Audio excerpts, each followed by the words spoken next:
Welcome back to me posting whatever I want.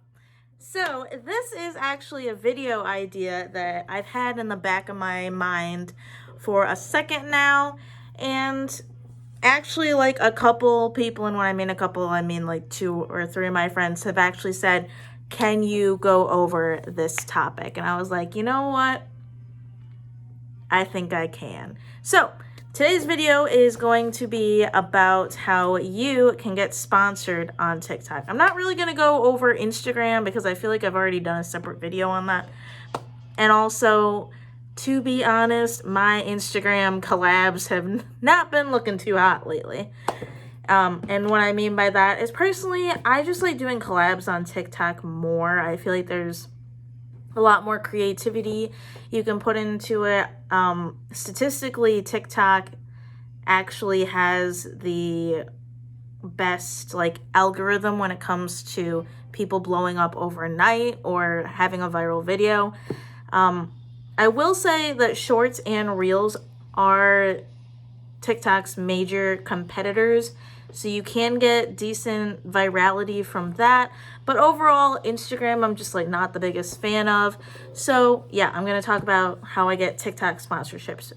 So my first word of advice is have an Instagram account made or a business email made, because you're going to need that for when you contact these businesses.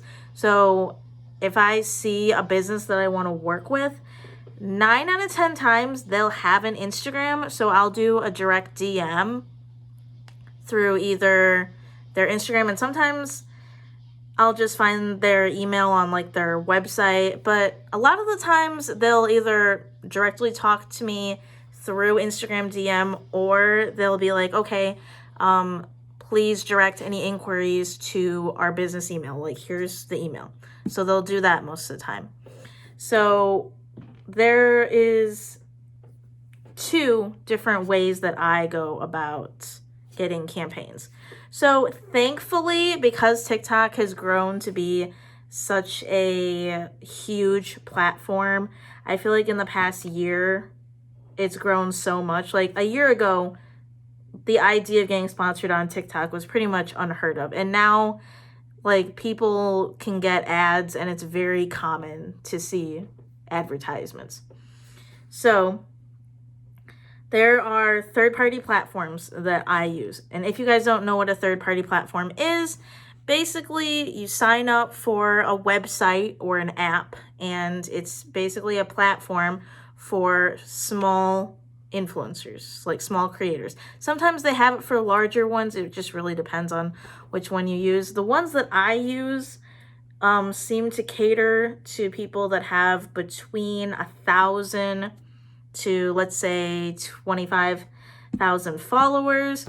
So basically all the third-party programs ask for is what's your name, what's your address, how many followers do you have, what's your engagement rate, stats, stuff like that.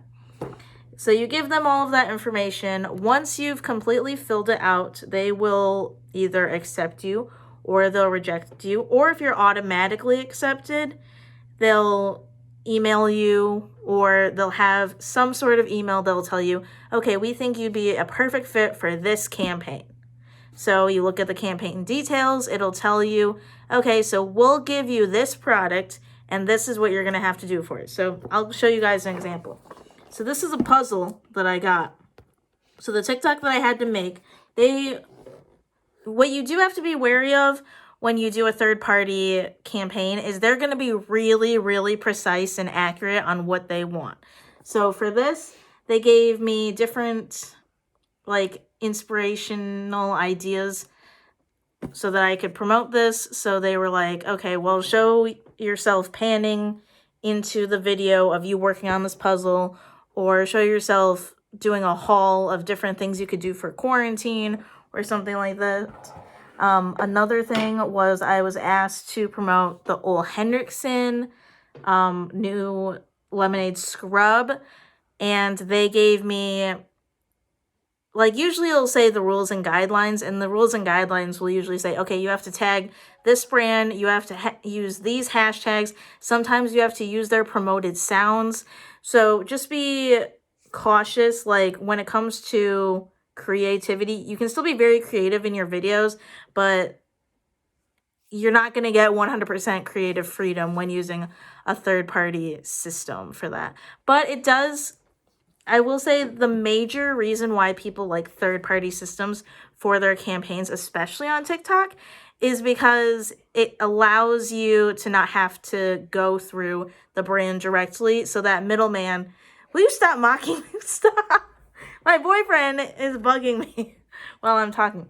So what I was saying before is the middleman is nice because they find the campaigns for you. So you don't have to directly message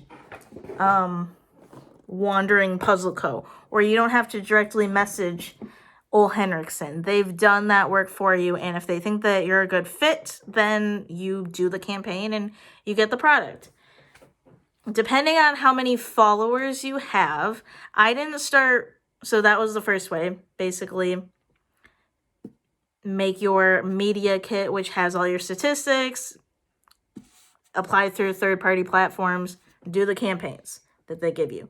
Most of the time, the third-party platforms will be a base rate amount, like we'll give you $20 and we'll give you this free item if you promote us, or we'll give you $100 and we'll give you this free item, or something along those lines.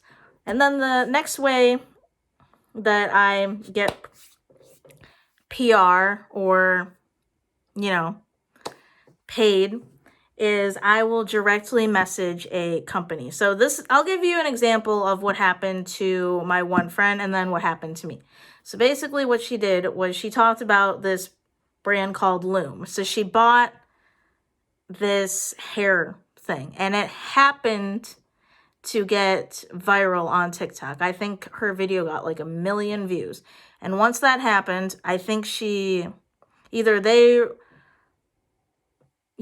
responded to her, like sent her an email, or she DM'd them and said, hey, look, my video did really good in your product I was talking about. And then they gave her free stuff to make another video on, and they probably paid her after that too.